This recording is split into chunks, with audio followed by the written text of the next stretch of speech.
Hey, this is Cam at the West Central Montana Avalanche Center. We are in the central Bitterroot today in Camas. Right now we're on a northeast aspect at 7,000 feet, so we're really just at the transition between that mid and upper elevation. Upper elevations are getting hammered with winds right now.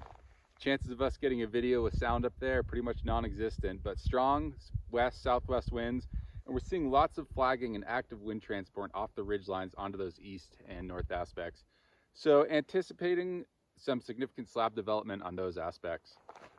What was interesting though is as we were skinning up this slope, we started to feel some collapsing and kind of a hollow sensation under our skis. So we dug down all the way to the ground to kind of investigate what we were finding.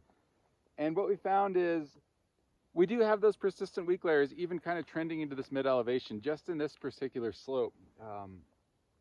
Primary one is this crust right here, middle of the snowpack, same crust we've been discussing in the advisory, with some small facets underneath, and we are getting full propagation on our tests.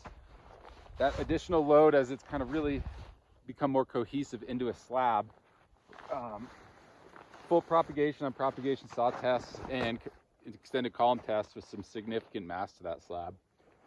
The other interesting thing though that we found is right at this interface in the upper third of the snowpack from the beginning of this last storm, we've got a new crust that formed with a couple of small facets around it.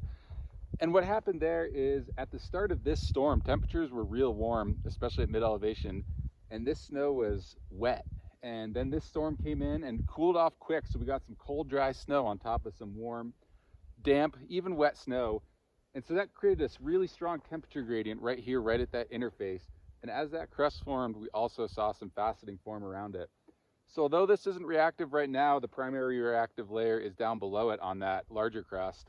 This is something to observe moving forward, especially as we have another system coming in tonight into Friday, and to see if maybe we start to see some results on that layer as well. So with that, check out the forecast, let us know what you're seeing, and ski and ride safe.